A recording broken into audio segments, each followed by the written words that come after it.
एक गुरुजी जा रहे थे, रास्ते में एक सांप मिल गया। सांप ने कहा, गुरुजी हमें भी कोई मंत्र दे दो सो हमारा भी उद्धार हो जाए। गुरुजी ने कहा, बेटा सांप, तुम ऐसा करना कि तुम किसी को डसना मत, काटना मत, किसी को मारना मत। सांप बोला, गुरुजी आपकी आज्ञा सिरोधार्य है, अब हम काटना छोड़ देंगे और बस आपके बताए रास्तों पर चलेंगे। गुरुजी ने कहा, भगवान का नाम जप और किसी को सताया ना कर, डसा ना कर, काटा ना कर। ठीक है गुरुजी। अब सांप वहीं बैठा, किसी को डसे ना। एक दिन खेत में कुछ बच्चे आ गए, बच्चों ने देखा सांप, बच्चे डर के मारे भागे। दूसरे दिन फिर बच्चे आए तो वो सांप वहीं बैठा। गुरुजी ने कहा, किसी को डसना मत। तो छोटे छोटे बच्चों ने एक लाठी उठाई और लाठी से बच्चे ने सांप की पूंछ हिलाई तो सांप ज्यों पड़ा। बच्चों को लगा ये ऐसे ही वाला सांप है, तो बच्चों ने फिर लाठी फिर मारी सांप को, कुछ पत्थर फेंके, कुछ लाठी। अब सांप बड़ा परेशान, गुरुजी की आज्ञा है, काटना नहीं है। और बच्चों को लग रहा है ये तो ऐसे ही वार, तो बच्चे जाके सांप के ऊपर बैठने लगे और सांप कुछ ना कहे। सांप को गुरुजी ने कहा था काटना मत। तो बच्चों ने क्या किया, सांप की पूंछ पकड़ी और मुंह पकड़ा, झूला झूला रहे हैं सांप का। अब सांप बड़ा परेशान, गुरुजी ने कहा है काटना मत। अब बच्चों ने सांप की पूंछ एक पेड़ से बांधी और मुंह दूसरे पेड़ से बांधी और झूला झूलने लगे रस्सी बनाकर। अब सांप बिल्कुल अब बंधा, ना पानी मिला ना कुछ खाना मिला, बिल्कुल सूख गया। कुछ दिनों बाद गुरुजी आए तो सांप लटका। गुरुजी ने निकाला, भाई क्या हुआ, तू बड़ा दुबला पतला है और मरने की स्थिति में पहुंच गया। बोले, गुरुजी ने आपने जब से मंत्र दिया तब से मर रहे हैं। अरे हमने ऐसा क्या मंत्र दिया कि तुम मर रहे हो? सांप ने कहा, आपने तो बोला था किसी को डसना मत, काटना मत। हमने डसना और काटना छोड़ दिया तो ये बच्चे हमारा झूला बनाकर झूल रहे हैं। गुरुजी ने माथा पकड़ के कहा, राम राम, हमने काटने का मना किया है, फुसकारने का मना नहीं किया। तुम फुसकारते होते तो ये बच्चे तुम्हारा झूला ना बनाते।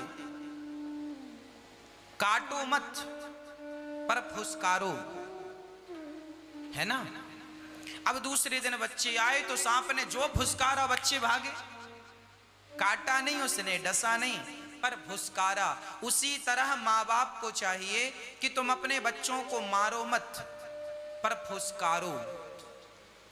माँ बाप को चाहिए कि बच्चों को थोड़ा सा फुसकारते रहें, बच्चों को थोड़ा सा डांटते रहें, आंखें दिखाते रहें, ताकि बच्चों को इस बात का डर रहे कि हम गलती करेंगे सो माँ डांटेगी, माँ मारेगी। मार का, डांट का डर होगा तो बच्चे गलती नहीं करेंगे, और डर नहीं होगा तो फिर, जब डर नहीं है तो फिर आदमी गलती ही करता है।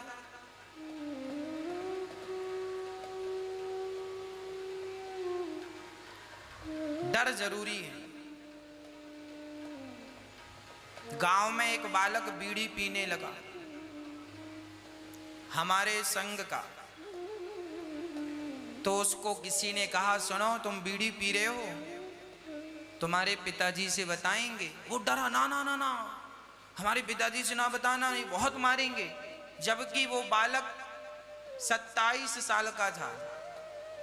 27 साल का जवान छोरा बीड़ी पीने लगा और किसी ने कहा, चल तेरे बाप से शिकायत करूं, बीड़ी पीता है। वो डरा, भैया भैया मैं छोड़ दूंगा बीड़ी, मेरे बाप से मत बताना, नहीं मारेगा, मेरे पिताजी मारेंगे। सोचो 27 साल के जवान बच्चे को इस बात का डर था कि मैं गलती करूंगा तो पिताजी डांटेंगे, मारेंगे। मतलब ये भय जरूरी है ना। फिर उसने बीड़ी छोड़ दी, इस डर से कि शिकायत होगी तो मुझे मार पड़ेगी और डांटेंगे पिताजी, सबके बीच में अच्छा नहीं रहेगा। तो ये भय, ये डर जरूरी है। पहले के लोग डरते थे, आज के लोग डरते नहीं, इसीलिए व्यवस्थाएं बिगड़ गई। आजकल तो लोग किसी को नहीं डरते, किसी को नहीं डरते। लोग कहते हैं हम तो ब्रह्मा को नहीं डरते। तो अब आज के लोगों के डर ही नहीं है तो क्या किया जाए।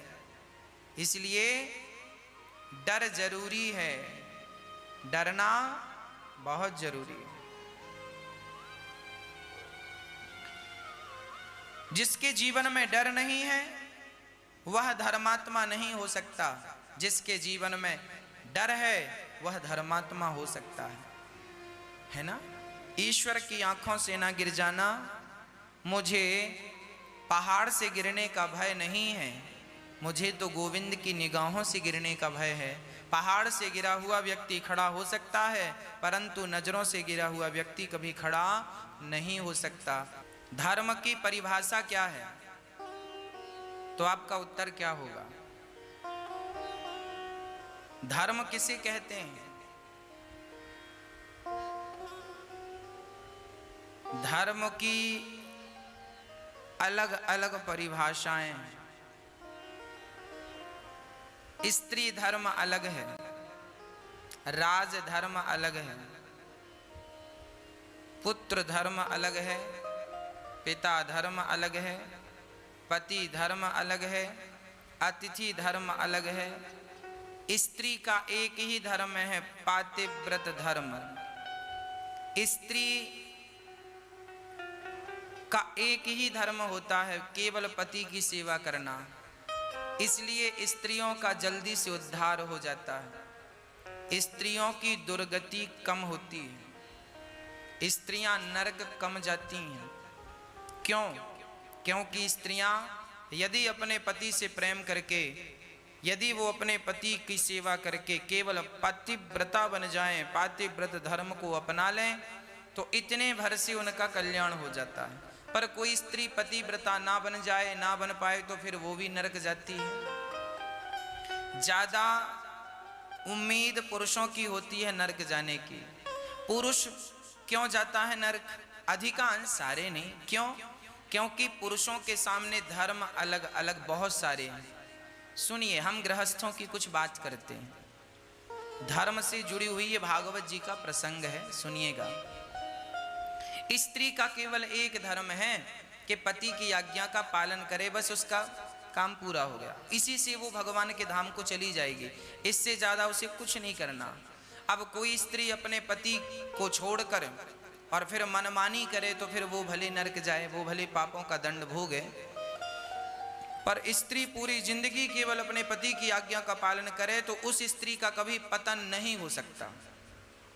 परंतु पुरुषों की अब मैं बात करूं, पुरुषों का धर्म है, पहला धर्म है कि वो अपने माता पिता की सेवा करें। आज मदर्स डे है, आप सभी को मदर्स डे की ढेर सारी शुभकामनाएं। आप सभी अपनी माँ को भगवान मानकर पूजा करें, भगवान जानकर उनकी सेवा करें। माँ और ईश्वर ये दो नहीं हैं। आपके जीवन में तो एक बार मदर्स डे आता है साल में, हम तो रोज ही मदर्स डे मनाते हैं। दास अनिरुद्ध, हमारे लिए तो रोज मदर्स डे होता है, आप तो साल में एक बार मनाते होंगे। हमारा तो नित्य मदर्स, हर घंटे मदर्स डे है। आप सभी को पुनः शुभकामनाएं मदर्स डे की। आप सभी अपने माँ की और पिता की सेवा करें। प्रिय भक्तों, पुत्र का धर्म देखिए, पुरुष के कितने धर्म हैं। एक पुत्र का धर्म है कि वो अपनी माँ की सेवा करे। यदि कोई बेटा अपनी माँ की सेवा नहीं करता तो उस बच्चे को नरक जाना ही पड़ेगा, उसे पाप का फल भोगना। माँ की सेवा ना करना ही सबसे बड़ा पाप है, वो नरक जाने के योग्य है जो माँ की सेवा नहीं करता। देखिए, पुरुष के लिए माँ की सेवा करना, पिता की सेवा करना, यदि पिता की आज्ञा का पालन नहीं करता, माँ की आज्ञा का पालन नहीं करता, माता पिता की सेवा नहीं करता, तो ऐसा बेटा करोड़ों जन्मों तक नरक की यातनाएं सहता है, घोर नरक जाता है। दूसरा, पुरुष का धर्म क्या है? आप अपने बच्चों को संस्कार दीजिए। यदि पिता पुरुष, देखिए, पुरुष का पहला धर्म है माता पिता की सेवा करना, है ना। यदि चूक गया तो सीधा नरक। दूसरा, वो अपने बच्चों को संस्कारी बनाए, धार्मिक बनाए।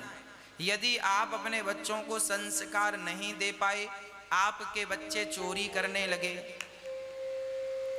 आपके बच्चे यदि चोरी कर रहे हैं, पराई स्त्री का संग कर रहे हैं, तो जो पाप कर रहा है उसे तो पाप लगेगा, पर वो तुम्हारा बेटा है, तुम्हारा बेटा होकर वो गलत रास्ते पर चला गया और गलत कर रहा है, तो बेटे के अपराध का दंड बाप को भी मिलेगा। मतलब माँ बाप की सेवा करना भी तुम्हारा धर्म था और बच्चों को सही संस्कार देना भी धर्म था। यदि बच्चे फिसल गए रास्ते से तो उसका परिणाम तुम्हें भी भोगना पड़ेगा। देखिए कितनी टेढ़ी खीर है गृहस्थी चलाना। तीसरा, यदि हमारे घर में कोई अतिथि आ जाए, साधु आ जाए और वो भोजन मांग ले कि भैया भोजन दे दो, और यदि आपने इनकार कर दिया तो उसका पाप भी पुरुष को ही लगता है। कि आपके घर से अतिथि भूखा चला गया, साधु भूखा चला गया, भिक्षा नहीं मिली, तो ये देखो नरक जाने के रास्ते हैं। पुरुष के जीवन में कितना, इसलिए कहता हूं सारे धर्मों का पालन करना चाहिए। पुत्र धर्म निभाओ माँ की सेवा करके, पति धर्म निभाओ पत्नी की जरूरतें पूरी करके, पिता धर्म निभाओ पुत्रों को संस्कार देके, अतिथि धर्म निभाओ सच्चे गृहस्थी बनके। और सारे धर्म आपने निभाए पर भगवान से प्रेम नहीं किया तो भी सब बेकार। सब करना है तो आपको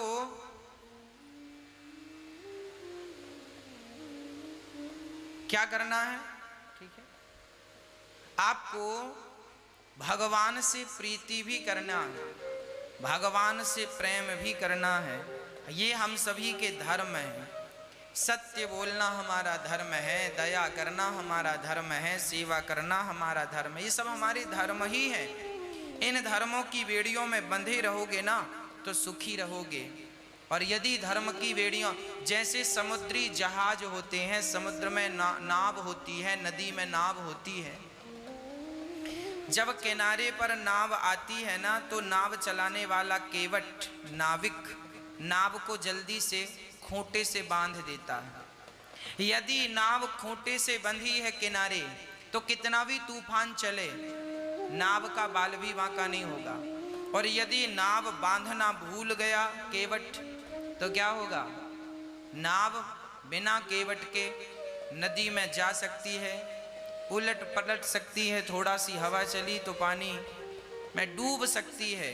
नाव अकेली है, नाव में नाव को चलाने वाला कोई नहीं है, बंधी नहीं है, खुली नाव है तो डूबने की संभावना ज़्यादा है। और नाव यदि किनारे से बंधी है, खूंटे से किनारे पर, तो फिर वो सुरक्षित है। उसी प्रकार जो व्यक्ति संस्कार और धर्म की बेड़ियों से बंधा हुआ है वो व्यक्ति सुरक्षित है, और जो व्यक्ति धर्म से संस्कारों से नहीं बंधा वो व्यक्ति डूब जाएगा जल्दी से। इसलिए अपने आप को संस्कारों से, धर्म से, धार्मिकता से बांध करके रखो। हम स्वतंत्र ना घूमें, अपने आप को स्वतंत्र ना समझें।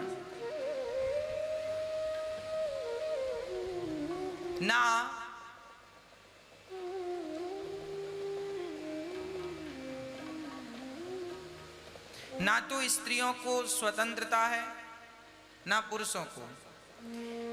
स्वतंत्र कोई नहीं है, ना स्त्रियों को स्वतंत्र रहना चाहिए ना पुरुष को। यदि स्त्री स्वतंत्र हो गई तो उस स्त्री का पतन हो जाएगा। जैसे आज की युवा पीढ़ी कहती है हमें स्वतंत्र कर दीजिए। स्वतंत्र अर्थात माता पिता का कोई दबाव नहीं, किसी का कोई डर नहीं। यदि आपके ऊपर माता पिता का डर ना हो, बिल्कुल आज़ाद हो जाएं, तो बताओ आज़ाद बच्चे बनेंगे कि बिगड़ेंगे? बोलो, क्या संभावना है? छोटे छोटे बच्चों को आज़ाद कर दो, आपका कोई डर ना हो, कोई भय ना हो, तो बच्चे बनेंगे कि बिगड़ जाएंगे? बिगड़ जाएंगे ना। इसलिए स्त्री स्वतंत्र कभी नहीं होती।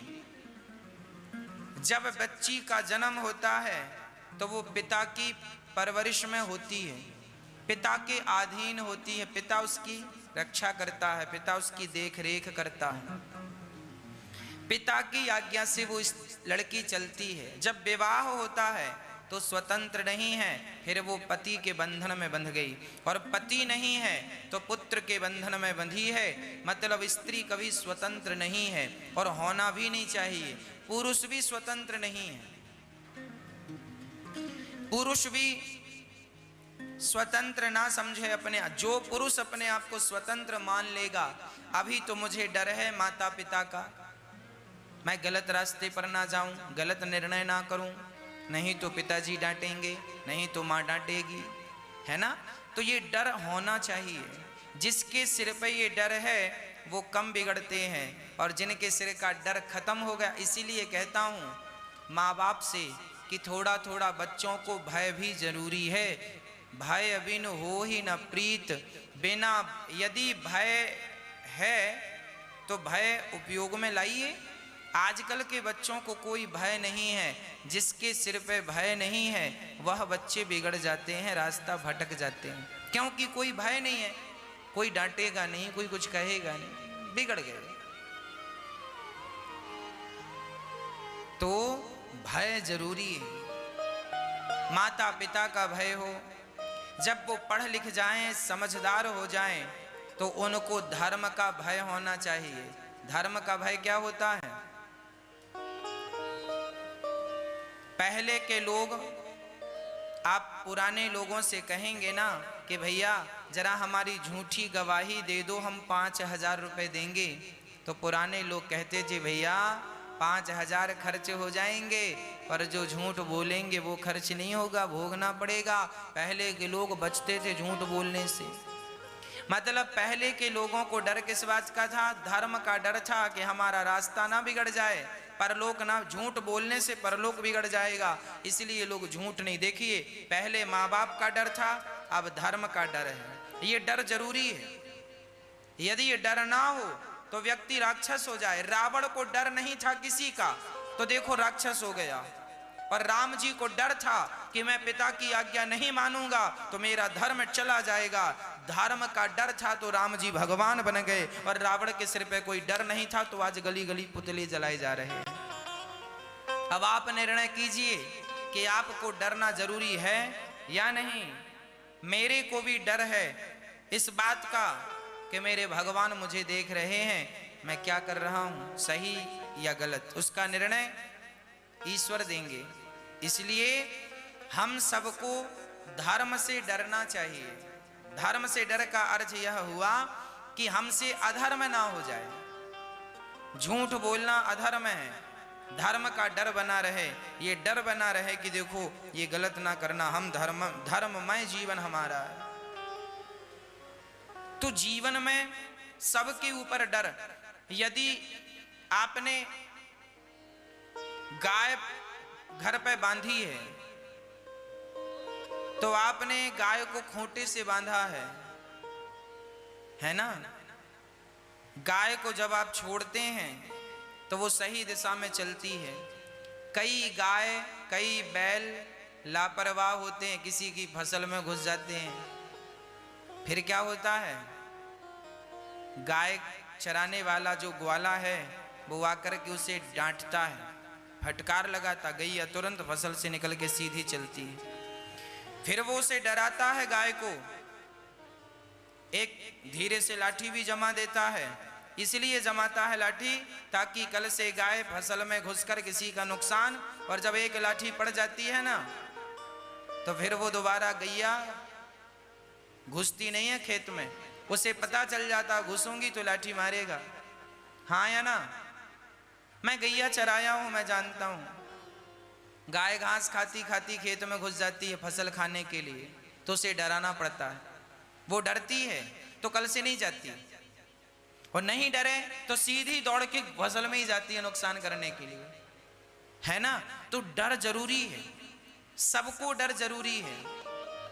यदि डर, सोचिए डर ना हो तो फिर व्यवस्थाएं भंग हो जाएंगी। इसलिए व्यवस्थाओं को बनाने के लिए डर जरूरी है। हम भी आपसे कहते हैं कि बच्चों को थोड़ा सा धर्म का पाठ पढ़ाओ, ताकि उनको इस बात का डर रहे कि हम गलत ना करें, नहीं तो बहुत कुछ बिगड़ जाएगा, है ना। ये सब बताओ, बच्चों को सिखाओ, समझाओ। श्री राधा रानी से यही प्रार्थना हो कि हे माँ, आपके नजरों से ना गिराना, सजा हमें मंजूर है सब प्रकार की, क्योंकि गिर गए नजरों से तो फिर कभी उठ ना पाएंगे। इसलिए जीवन में कभी कोई ऐसा काम ना करना कि भगवान की नजरों से आप और हम गिर जाएं। भगवान हम सभी को 24 घंटे देखते हैं। जब राजा परीक्षित ने प्रश्न, जब व्यास जी महाराज उदास थे 17 पुराण लिखने के बाद, तब नारद जी ने कहा आप भागवत की रचना कीजिए। मैं दासी पुत्र था, सो भागवत संतों की सेवा करके मैं ब्रह्मा जी का पुत्र बन गया। सेवा करने वाला व्यक्ति देखो महान तो होता ही है, उसके महान बनने में कभी कोई रोक टोक नहीं लग सकती जो व्यक्ति सेवा करता है। आज हम लोग परेशान क्यों हैं जानते हो? कारण यही है कि हम अपने धर्म का पालन ना करके दूसरों को केवल उपदेश करने में लगे हैं। हम आज देखते हैं कोई अपने धर्म का पालन नहीं करता, ठीक ठीक से धर्म निभाता ही नहीं। अब आप देखो ना, सही धर्म का हम सब पालन करने लग जाएं, राजा अपने धर्म का सही ढंग से पालन करे, प्रजा अपने धर्म का सही ढंग से पालन करें, किसान अपने ढंग से सही धर्म का पालन करें, स्त्रियां अपने धर्म का पालन करें, पुरुष अपने अपने धर्म का पालन करें, तो क्या होगा? राम राज्य आ जाएगा कि नहीं? आज व्यवस्थाएं इसलिए भंग हैं क्योंकि लोग अपने धर्म से गिर गए हैं, च्युत हो गए हैं, है ना। नारद जी कहते हैं मैं संतों की सेवा करता रहा, उनकी सेवा, चरण दबाना, उनके कपड़े धुलना। एक दिन क्या हुआ, संतों की सेवा के बल पर एक दिन मुझे एक संत ने बुलाकर मंत्र दे दिया, अष्टाक्षर मंत्र। मैं उसका जाप करता रहा। श्रीमन्नारायण चरणौ शरणं प्रपद्ये, श्रीमते नारायणाय नमः, ये मंत्र भी दिया। मैं जाप करता रहा, नारायण नारायण नारायण का जाप। श्री नारद जी बोले मैं इस मंत्र का नारायण नारायण का जाप करता रहा। संत जब जाने लगे तो नारद जी ने कहा मैं भी संतों के साथ जाने लगा। तो मेरी माँ ने हाथ पकड़ लिया, बेटा तू चला जाएगा, मैं मर जाऊंगी। तो नारद जी अपनी माँ के लिए रुक गए। देखिए, आप सन्यासी हैं, आप साधु हैं, तो भी अपनी माँ की सेवा करना आपका धर्म है, आपका परम कर्तव्य है। आद्य शंकराचार्य जी जब सन्यास लेने लगे तो उनकी माँ रोने लगी, बेटा शंकर क्या तू अब कभी अपनी माँ से मिलने नहीं आएगा? तब शंकराचार्य जी ने कहा माँ जब आप बुलाओगी मैं तब आ जाऊंगा। माँ ने कहा बेटा जब मर जाऊं तो चिता में आग लगाने आ जाना। शंकर बोले, अर्थात शंकराचार्य जी बोले, माँ जब आप आवाहन करोगी मैं जमाने के किसी भी कोने में। आद्य शंकराचार्य जी स्वयं साक्षात भगवान शिव के अवतार थे। माँ जब कहोगी तब आपके, जब आप सोच लोगी कि बेटा चाहिए तो मैं हाजिर हो जाऊंगा। मतलब आपका बेटा यदि सन्यासी है तो सन्यासी बेटे को भी माँ की सेवा करना चाहिए। माँ की सेवा करके ही वो ऋण से उऋण हो सकता है, दूसरा कोई उपाय नहीं। तो सन्यासी को भी जब माँ का ध्यान रखना चाहिए तो हम सामान्य प्राणियों की क्या बात कहें। नारद जी रुक गए माँ के लिए, और एक दिन माँ गाय दोहने गई तो माँ को सांप ने डस लिया और माँ बेचारी मर गई। नारद जी कहते हैं जब मेरी माँ मरी तो मैं प्रेम से माँ का संस्कार इत्यादि करके, और नारद जी बोले मैं एक घनघोर जंगल में प्रवेश कर गया। संसार के लोगों से क्या बात करें, संसार के लोगों से क्या कहें। नारद जी सबका त्याग करके दासी पुत्र थे और बस उसी मंत्र का जाप करने लगे। नारायण, भगवान से अत्यधिक प्रेम कर लिया और उसी नारायण मंत्र, अष्टाक्षर मंत्र को जपने लगे। जपते जपते जपते जवानी बीत गई, बुढ़ापा बीत गया। तब नारद जी भगवान से प्रार्थना की, प्रभु क्या दर्शन नहीं दोगे। तब आकाशवाणी हो गई, बालक इस शरीर से तुझे मेरा दर्शन नहीं होगा, अगला शरीर तुझे मिलेगा तब तुझे मेरा दर्शन प्राप्त होगा। ये कहकर नारद जी का शरीर सुनकर नारद जी ने आकाशवाणी सुनी और नारद जी का शरीर छूट गया। और दूसरी बार नारद जी क्या बनते हैं, ब्रह्मा। पहले दासी पुत्र थे, भजन के प्रभाव से प्रमोशन हो गया और ब्रह्मा के पुत्र बनने का सौभाग्य मिला। ब्रह्मा का पुत्र बन गए, ब्रह्मा जी के। आपके द्वारा की गई भक्ति कभी व्यर्थ नहीं जाती भक्तों, भक्ति कभी व्यर्थ नहीं होती। आपके द्वारा किया गया भजन कभी व्यर्थ नहीं हो सकता, बेकार नहीं जा सकता। उस भजन का, उस नाम का फल मिलेगा। आपने धोखे से भी एक बार राम नाम कह दिया है तो उस नाम का भी आपको फल मिलकर ही रहेगा। इसलिए केवल नाम, केवल भगवान। आज वही लोग दुखी हैं जो भगवान से दूर हैं। जानत हूँ अस स्वामी विसारी, फिर ही ते काहे ना हो ही दुखारी। जो भगवान से दूर हैं आज वही दुखी हैं, और जो भगवान के चरणों का आश्रय लिए बैठे हैं वो आज बहुत आनंदमय है। इसलिए आप जहाँ हैं वहीं से भगवान के चरणों का आश्रय लेकर अपने जीवन को भगवान से जोड़कर कृतार्थ कर दीजिए। प्रिय भक्तों, नारद जी ने जब आत्मकथा सुनाई, व्यास जी बड़े प्रसन्न हुए। नारद जी ने कहा, व्यास जी आप भागवत की रचना कीजिए। तब नारद जी के कहने पर व्यास जी ने श्रीमद् भागवत की रचना की। ऐसा ग्रंथ लिखा व्यास जी महाराज ने, जिस ग्रंथ को सुनने पढ़ने मात्र से प्राणी धन्य धन्य हो जाता है। कितना भी बड़ा पापी क्यों ना हो, भागवत सुन के उसका उद्धार हो जाता है।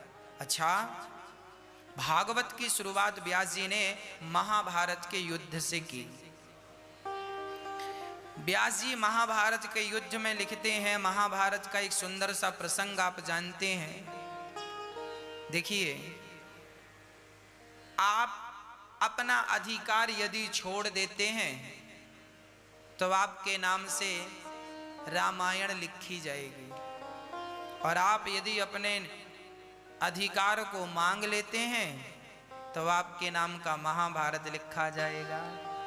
अधिकार छोड़ने पर राम जी ने अपने अयोध्या का अधिकार छोड़ दिया तो रामायण लिखी गई, और पांडवों ने अपना अधिकार मांगा तो महाभारत हो गया। जीवन में यदि राम बनना है तो त्याग करना पड़ेगा अधिकारों का। जो आपका सिंहासन है उसका भी त्याग करना पड़ेगा, और यदि आप कुछ मांगते हैं तो फिर महाभारत होगा, उसके लिए तैयार हो जाइएगा। आप अपने भैया से ही कह दीजिए कि भैया आपके हिस्से में पिताजी ने ज्यादा दी है और पिताजी कह गए हैं कि फलाना खेत मुझे देना, देखो भैया महाभारत करता है कि नहीं। भैया तो बाद में करेगा, भौजाई पहले शुरू कर देगी। हाँ, आप जरा कह दो अपने भाई से कि सुनो, पिताजी ने कहा है कि वो 5 तोले की चैन है, वो पिताजी ने हमें कहा था देने को, देने ही वाले थे, तब तक वो निपट गए। भौजाई देखो खड़ी हो जाएगी, हाँ 5 तोले की चैन तुम्हें दे दें हम, सब तो तुमने ही रख लिया, हमें मिला क्या? जबकि खुद ने खूब रखा, फिर भी कह रही क्या मिला? तुम जरा मांग लो, फिर देखना अधिकार मांग लोगे ना तो महाभारत आज भी स्टार्ट हो जाता है। और यदि आप छोड़ देंगे सब तो लोग कहेंगे वाह धर्म मैं है राम जैसे हैं, वाह। अधिकार इसलिए कहता हूं, आप सब लोग परेशान रहते हैं, हमें बंटवारे में ये कम मिला, हमें बंटवारे में वो कम मिला। अरे भैया, एक बेटा मेरे पास आया, बोला गुरुजी मेरे पिताजी ने मुझे कुछ नहीं दिया, कुछ भी नहीं दिया, कुछ भी नहीं दिया,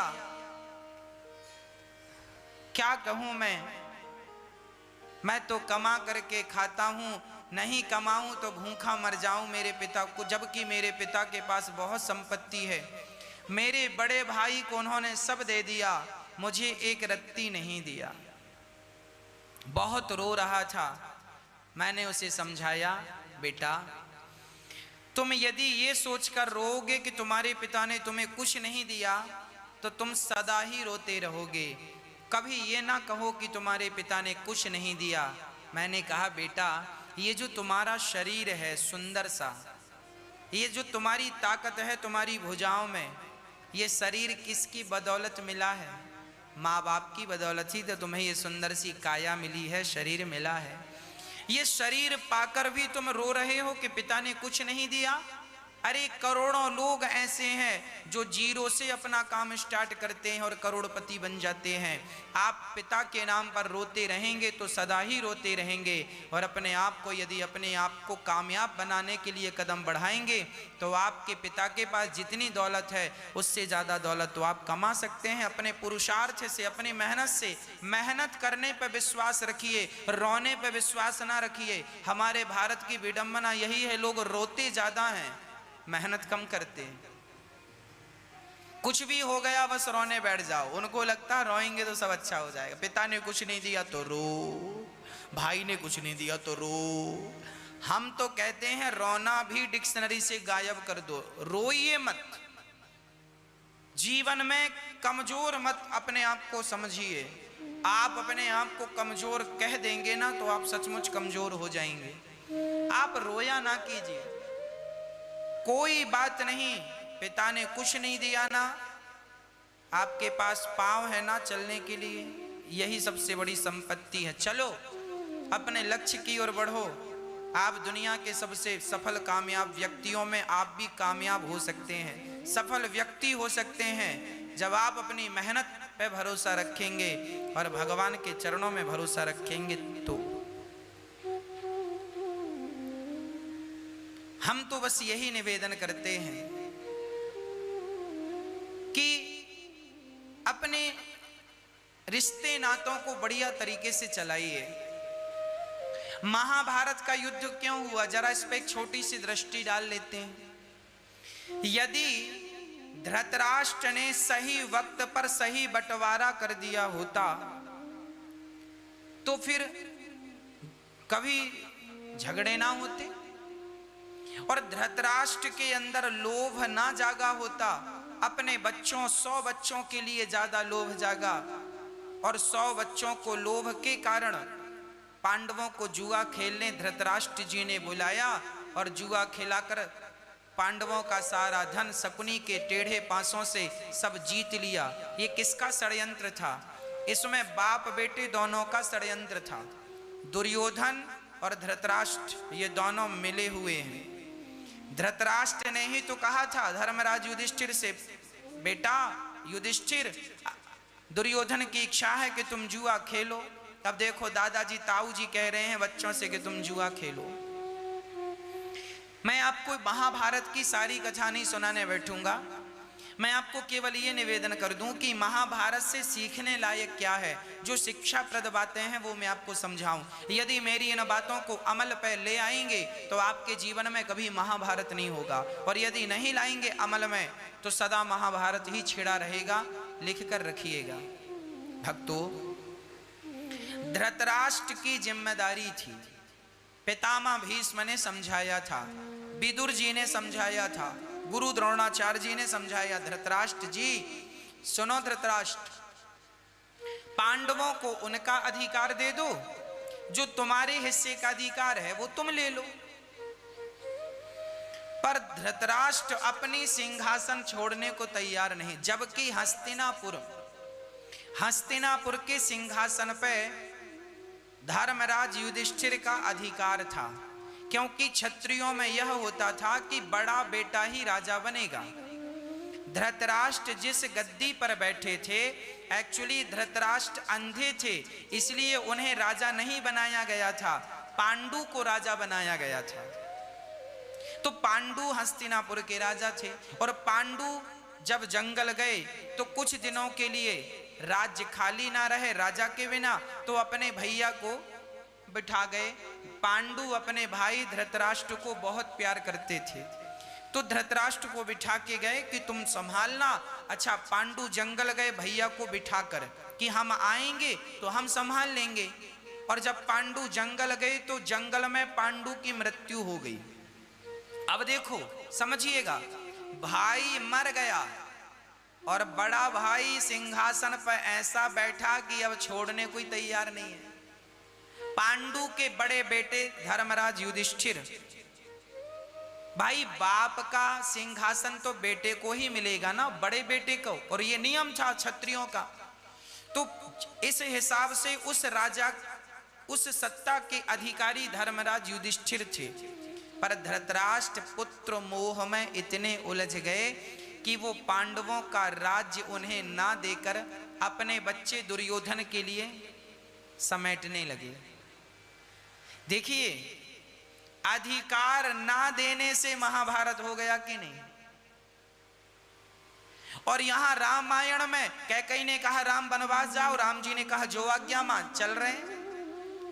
भरत जी आए, कैकेयी ने कहा चल बेटा भरत तू राजा बन जा, मैं तुझे राज्य जल्दी से तिलक कर दूं, तेरे पिता ने कहा है तुझे राजा बनाएंगे।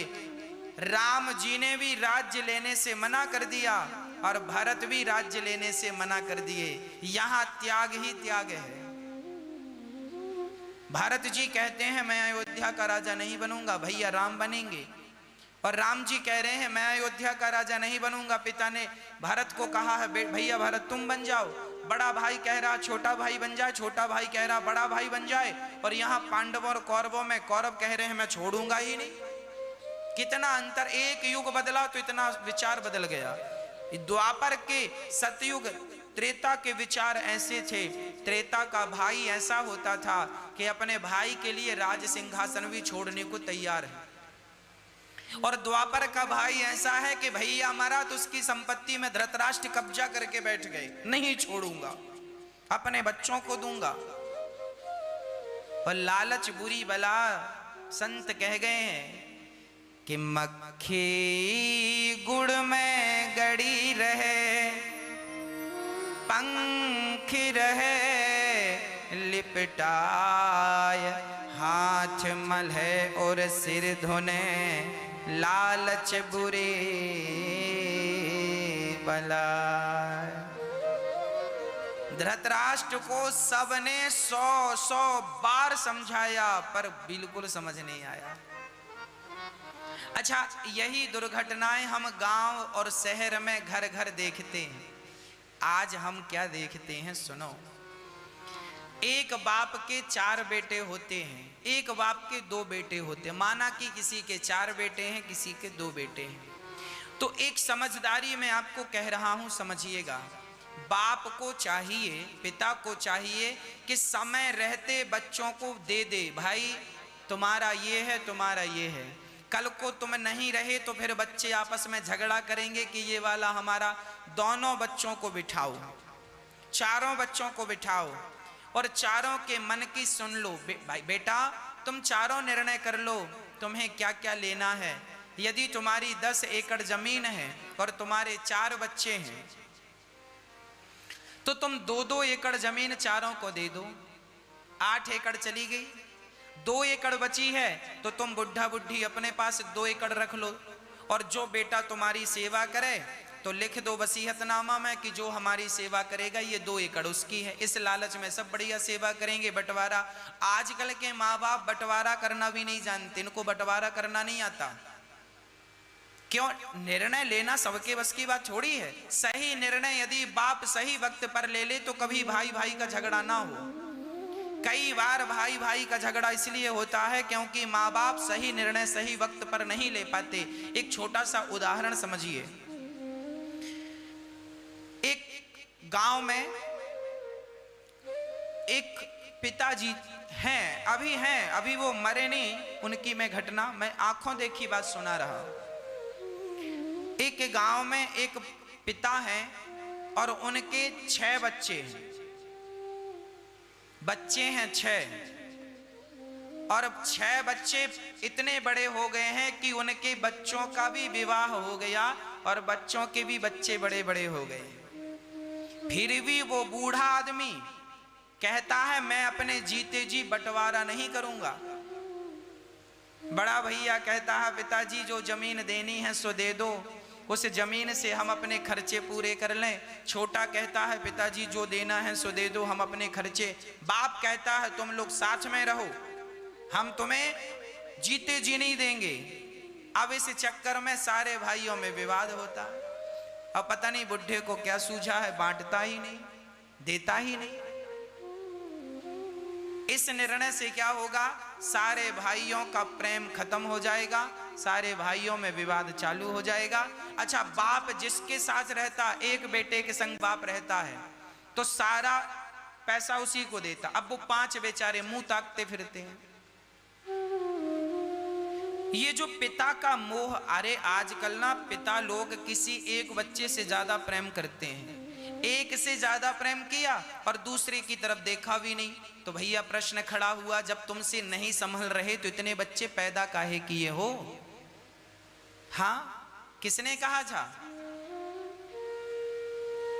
सबसे पिता का धर्म है सबसे बराबर प्रेम करो, सबसे बराबर प्रेम करो। किसी को ज्यादा दे दिया किसी को कम दे दिया ये तो गलत है। हाँ, जो बच्चे सेवा करें उन्हें ज्यादा ही मिलना चाहिए, ये तो बिल्कुल सत्य है, पहले ही हमने ये बात कह दी। पर बाकी बच्चों को भी उनका अधिकार मिलना चाहिए, है ना? आपके बच्चे नहीं सेवा करते, वो आपने सही वक्त पर सही संस्कार नहीं दिया, इसके कारण ये परिणाम आ रहा है। पर उनके बच्चे हैं, उनका जीवन है, तो जो उनका अधिकार है वो उन्हें देकर आप स्वतंत्र हो जाओ। इसीलिए हमारे बड़े बुजुर्ग कह गए हैं बच्चे बड़े बड़े हो जाएं तो घर में ही मत पड़े रहो, उनको बंटवारा कर दो, दे दो, थोड़ी सी संपत्ति अपने नाम पे रखे रहो और तीर्थ यात्रा पे निकल जाओ, चिक चिक से अलग। बच्चे अपने आप सेटल हो जाएंगे और तुम रहोगे ना तो और झगड़े होंगे। सही वक्त पर बंटवारा कर दो। महाभारत इसलिए हुआ क्योंकि सही वक्त पर बंटवारा, सही बंटवारा नहीं कर पाए। धृतराष्ट्र सही बंटवारा कर देते, सही निर्णय ले लेते तो काहे महाभारत होता? कौरवों का सर्वनाश क्यों होता? कौरवों का सर्वनाश इसलिए हुआ क्योंकि सही वक्त पर सही निर्णय नहीं लिया गया। आप यदि पिता हैं 4 बच्चों के, आप यदि पिता हैं 2 बच्चों के, तो हम तो कहते हैं बेटों का विवाह करो और विवाह करके उनका दुकान, उनकी मकान, उनका काम जो भी आप देना चाह रहे हैं, बेटा ये रहा तेरा, अपनी पत्नी अपने बच्चे संभालो। और बेटा आप ये ना सोचो कि ना हमारे बच्चे अलग अलग ना हो। अब गया वो जमाना, 21वीं सदी चल रही है, तुम्हें लाख सिर पटक के मर जाओ, अब तुम्हारे बच्चे साथ में रहने ला, ऐसी हवा ही नहीं है, ऐसा वातावरण ही नहीं है। तो भैया जैसी हवा चले वैसा बन जाओ, जैसा समय है वैसे बन जाओ। अब आज के बच्चे अलग हैं, वो जमाना अलग था कि 50-50 साल के बच्चे हो जाते थे और बंटवारा नहीं होता था। पहले एक ही चूल्हे में सारे परिवार का भोजन बनता था। अब वो जमाना गया, अब वो जमाना कितना भी आप पढ़ाओ, मैं कितना भी कहूं कि भैया हम ये नहीं कहते कि घर अलग अलग नहीं होने चाहिए, ठीक है, बड़े भैया का चूल्हा अलग है, छोटे भैया का चूल्हा अलग है, चूल्हे अलग रहे, कमाई अलग रहे, बिजनेस और व्यापार अलग रहे, सब अलग रहे, पर प्रेम रहे दोनों में। आना जाना रहे, प्रेम व्यवहार बना रहे। अरे साथ में रहकर भी प्रेम नहीं है तो ऐसे साथ में रहने का फायदा क्या? और दूर दूर होकर भी यदि प्रेम है दोनों भाइयों के प्रति तो वो दूरियां भी ठीक है कि नहीं? अभी ये लोग समझते नहीं है, इनको लगता है हमारे जीते जी बंटवारा ना हो। अरे भैया, आज के युग में ऐसा पॉसिबल नहीं है। हर व्यक्ति चाह रहा है कि मैं शहर में जाके बसूं, हर व्यक्ति चाह रहा है कि मैं अपने बच्चों को पढ़ाऊं लिखाऊं, इस कारण उसका गांव, उसका घर छूट जाता है। समझौता सबको ही करना पड़ेगा, माता पिता को भी समझौता करना पड़ेगा, बच्चों को भी समझौता करना पड़ेगा। हम तो हाथ जोड़ के यही कहते हैं, परिवार में कुछ ऐसे निर्णय लेना चाहिए जिससे प्रेम बना रहे। चूल्हा अलग हो जाए कोई बात नहीं, घर अलग हो जाए कोई बात नहीं, ये घर तुम्हारा ये घर हमारा, सब ठीक है, पर सब अलग होकर भी भीतर से एक रहो, है ना? अंदर से एक रहो।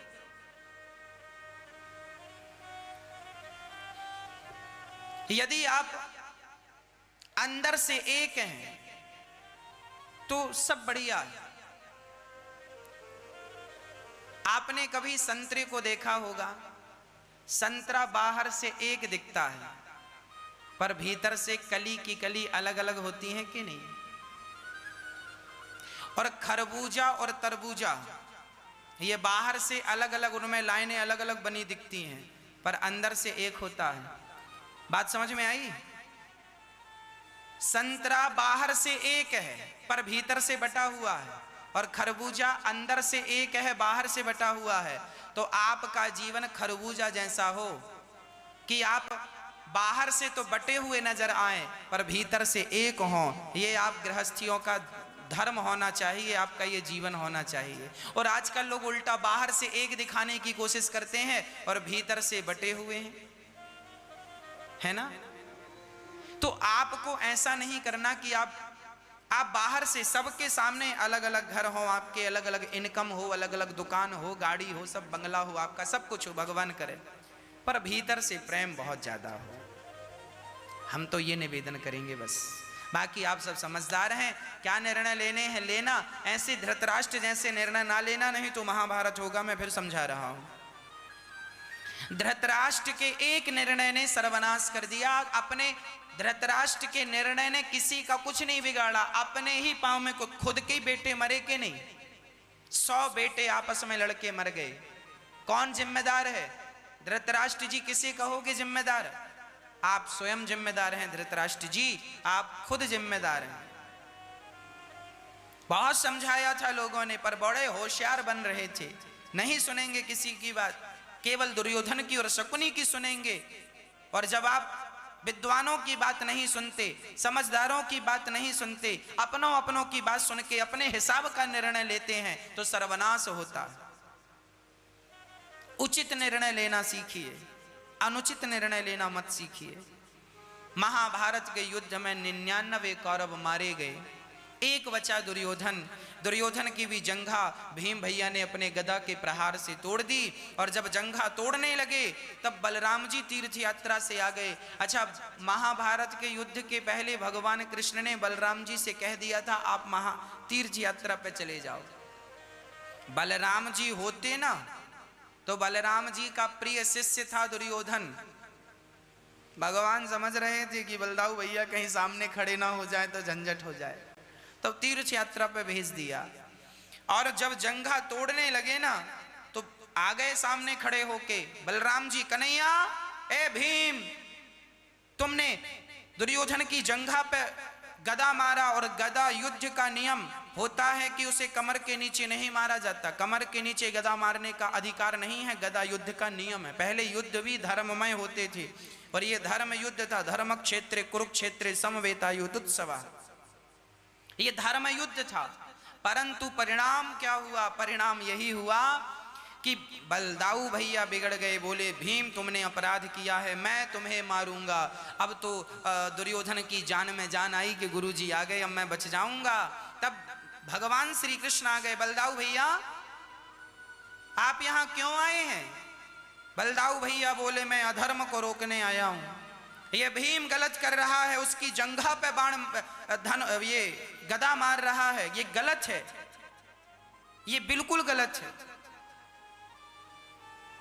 अच्छा, भगवान श्री कृष्ण ने कहा वाह, आप कह रहे हैं ये गलत है, तो ये बताओ जब भरी सभा में द्रौपदी की लाज लूटी इन लोगों ने, तो क्या वो सही था? भरी सभा में दुर्योधन ने कहा था द्रौपदी आ मेरी जंघा पर बैठ जा, तो पराई नारी को अपनी जंघा पर बिठालने की ये बात क्या सही थी? क्या ये धर्म था? जब ये अधर्म कर रहा था तब बलदाऊ भैया आप कहां थे? और सुनो, जो अधर्मी है उस अधर्मी को अधर्म से मारना ही धर्म है। यदि ये अधर्मी है तो इस अधर्मी के लिए फिर धर्म का मुंह नहीं देखना पड़ेगा कि धर्म से मारें, अधर्मियों को अधर्म से मारना ही धर्म है। इनके लिए क्या धर्म की बात करें, ये तो खुद अधर्मी है। कोई धर्मी को मार रहे होते तो धर्म का पाठ पढ़ते। ये वही अधर्मी लोग हैं कि जब महाभारत के युद्ध में अभिमन्यु को चक्रव्यूह में एक योद्धा से एक ही योद्धा युद्ध करने की परमिशन हुई थी, ऐसा नियम बना था महाभारत में कि एक योद्धा से एक योद्धा ही युद्ध करेगा, पर अभिमन्यु से 7-7, 8-8 महारथियों ने एक साथ युद्ध किया। क्या ये धर्म था? इन्होंने जब धर्म का पालन नहीं किया तो ये अपेक्षा किनसे रखेंगे कि तुम धर्म का पालन करो? तब भगवान श्री कृष्ण ने बलदाऊ भैया को वहां से विदा किया और जंघा तोड़ करके दुर्योधन वहीं पड़ा है। इसलिए कहता हूं मैं कि आप कभी भी अपने धर्म का उल्लंघन ना करें। जब आप अपना धर्म तोड़ते हैं, जब आप अपनी मर्यादाओं को स्वयं तोड़ देते हैं, तो आप रेड जोन में आ जाते हैं, है ना? आप खतरे की घंटी के पास आ जाते हैं, क्योंकि आपने धर्म तोड़ा है। अब धर्म तोड़ा है, अधर्म किया है, तो अब आपके साथ भी अधर्म होगा, फिर मत रोना। एक चोर के घर में चोरी हो गई, एक चोर के घर में चोरी हो गई। अब चोर लगा है भैया मेरे घर में चोरी हो गई, बताओ सरकार क्या कर रही है, पुलिस वाले क्या कर रहे हैं? चोरी हो गई, डांटते नहीं है, कुछ कहते नहीं है। अच्छा, तब तू चोरी कर रहा था तब बड़ा मजा आ रहा था, दूसरों का धन लूट रहा था तब खुद का लुटा रो रहा। तेरे जैसों के साथ ऐसे होना चाहिए। जब तुमने धर्म का ज्ञान नहीं रखा, तुम धर्म के मार्ग पर नहीं चले, तो अब क्या उम्मीद करते हो कि तुम्हारे साथ धर्म हो? क्या तुमने दूसरों के साथ धर्म किया? नहीं किया। तुमने दूसरों के साथ सही व्यवहार किया? नहीं किया। तो तुम्हारे साथ कौन करेगा? इसलिए जैसे को तैसा मिलता है। परमात्मा सब देख रहे हैं, क्या चल रहा है, कौन क्या कर रहा है।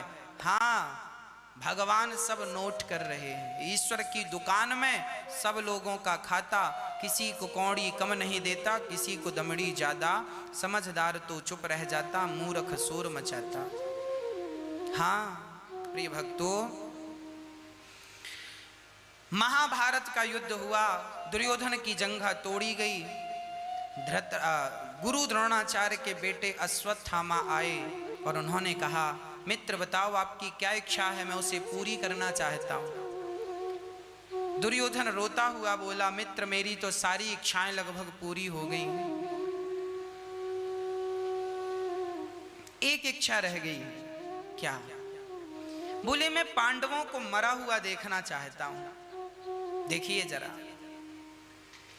व्यक्ति मरते मरते भी छल और कपट नहीं छोड़ पाता, बदले की भावना नहीं छोड़ पाता, जबकि ये शरीर छूटने वाला है और फिर भी देखो बदले की भावनाएं नहीं छूट रही हैं। इसलिए हम कहा करते हैं कि आप जब समय हो जाए, जीवन ढलने लग जाए, 50 साल की उम्र पार हो गई, तब धीरे धीरे जो आपके अंदर की बुराइयां हैं उन्हें धीरे धीरे डिलीट करना स्टार्ट कर दो। धीरे धीरे ना किसी से दोस्ती करो, ना किसी से दुश्मनी करो, सब धीरे धीरे त्याग कर भगवान की तरफ बढ़ो। नहीं तो देखिए, बदले की भावना दुर्योधन की तब भी थी जब वो मौत के मुंह पे समा ही गया था। अश्वत्थामा ने कहा मैं अभी लाता हूं मार के। अश्वत्थामा गुरु द्रोणाचार्य के पुत्र हैं। रात्रि के 12 बजे पांडवों को मारने के लिए चले, पर पांडवों के रक्षक तो भगवान थे ना। भगवान श्री कृष्ण समझ गए कि अश्वत्थामा आ रहे हैं। भगवान ने पांडवों को उठाया, ए अर्जुन, भीम भैया उठो। उठे, क्या हुआ? बोले आपके जीत का जश्न जमाना मना रहा और आप सो रहे हैं, चलो। भगवान पांचों को बहाने से दूसरी जगह ले गए और खाली बिस्तर देखकर द्रौपदी के 5 बच्चे वहां आकर सो गए। द्रौपदी के 5 बच्चे, ये पांचों पांडवों के एक एक बच्चा थे। इन 5 बच्चों को अश्वत्थामा ने पांडव समझकर कि ये पांडव है, भाई बाप के जैसे ही बच्चे लग रहे थे। 5 बच्चों का सिर काट दिया अश्वत्थामा ने और सिर ले जाकर के दे दिया दुर्योधन। देख, ये रहे मित्र, देखो ये रहे पांडवों के सिर, मैं सबूत के तौर पर लाया हूं, ये लो। देखा ध्यान से तो क्या हुआ? दुर्योधन जब ध्यान से देखा तो उसी समय दुर्योधन पहचान गया, मित्र ये क्या अनर्थ कर डाला आपने, ये पांडव नहीं, ये पांडवों के पुत्र हैं। दुर्योधन पहले प्रसन्न हुए कि पांडव मर गए, फिर दुख इस बात का हुआ कि पांडव नहीं, पांडव पुत्र हैं। उसी क्षण उनके प्राणांत हो गया, प्राण निकल गए, प्राण निकल गए। प्रिय भक्तों, जीवन में किसी का बुरा करने का भाव ना हो। जब द्रौपदी को पता चला कि मेरी बच्चों को मार डाला है अश्वत्थामा ने, द्रौपदी रोने लगी। अश्वत्थामा को पकड़ कर लाने के लिए जब गए तो अश्वत्थामा ने ब्रह्मास्त्र चला दिया। कृष्ण कृष्ण महाभाग, कृष्ण कृष्ण महाबाहो, भक्तानां भयंकरा, त्वमेको दह्यमानानामपवर्गोऽसि संस्रते।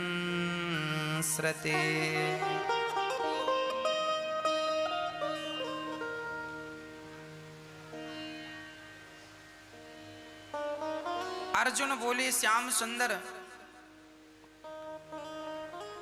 मेरी रक्षा कीजिए, मुझे बचा लीजिए। अश्वत्थामा ने ब्रह्मास्त्र चला दिया है। अब भगवान ने कहा तू भी ब्रह्मास्त्र चलाया तो आपस में ब्रह्मास्त्र टकराए, प्रलय हो, तब तक भगवान ने शांत किया। अश्वत्थामा के केस पकड़कर द्रौपदी के सामने खड़ा किया। द्रौपदी, तेरे पुत्र को इसने मारा है बड़ी निर्दयता से, ये रहा दुश्मन से, तू भी मार डाल, जो सजा देना है दे दे। द्रौपदी ने कहा, क्या इसे मार देने से हमारे मरे हुए बच्चे वापस आ जाएंगे?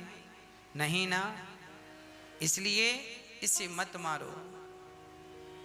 कभी भी बदले की भावना नहीं रखना है। द्रौपदी के 5 बच्चे मरे हैं, उस हाल में भी द्रौपदी ने अपने दया का धर्म छोड़ा नहीं।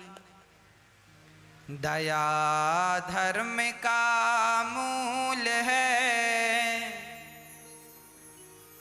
पाप मूल अभिमान, तुलसी दया न छोड़िए जब तक घट में प्राण।